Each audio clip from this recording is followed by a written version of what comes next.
Yeah, so this has been an amazing conference because it's such a mix of kind of academics and policymakers and private sector, so a lot of good things percolate up.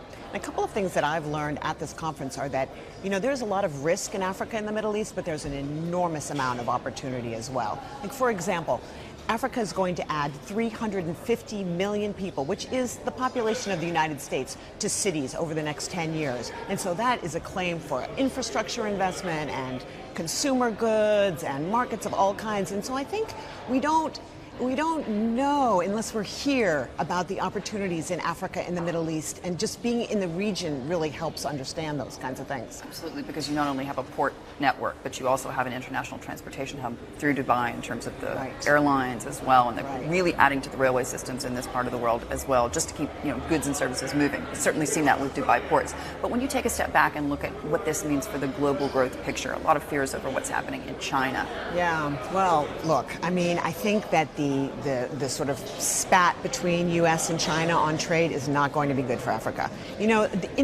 Indirectly more, because directly Africa is really not that well plugged into the global supply chain yet, and it's kind of a raw material still mostly exporter. But any slowdown in China is going to be very bad for Africa. And any kind of trade dispute is also going to be bad for Africa.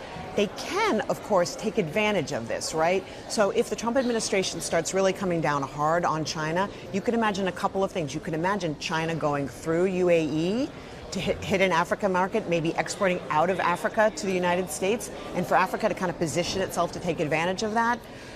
That's the benign scenario. Mostly I fear kind of a trade war, a flight to quality, and Africa, suffering from this. What would you say then would happen to the region? Because we've seen so many countries, Saudi Arabia, the UAE, Egypt as well, really looking to Asia. We're going to be talking Israel here because they're all looking to Asia for that growth scenario and for better partners after what they see as a difficult investor case with the United States for years now, whether it be geopolitically or just financially as well. What does that mean, do you think, for the region?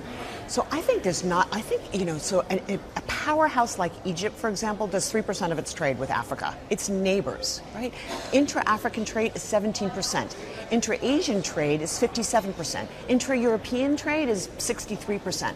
So there's so much potential upside for, and not just in Africa region, but you could imagine a Red Sea region as well, right? Where these kind of infrastructure, where Dubai ports can really help some of these countries' infrastructure plays and consumer plays as well. One of the things that continues to weigh on investors, not just on the global growth scenario, but when they're getting involved in Africa specifically, obviously each country is different. There's a lot of question about transparency and rule of law, depending on where you're putting your money. What are some of those constraints, particularly for U.S. firms? Because that's at the end of the day been one of the main themes at this conference and others I've attended this week, which is that the United States is really missing out. Oh, absolutely, they're missing out.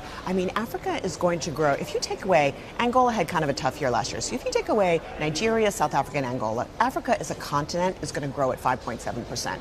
Kenya, Ghana, Rwanda, Ethiopia are going to grow at 7.5%, right? This is the only place where you're going to get yield. Hey everybody, it's Hadley Gamble from our new CNBC Middle East Bureau in Abu Dhabi. Thanks for stopping by. Now to watch more, you can try one of the videos that just popped up on your screen. And don't forget to subscribe.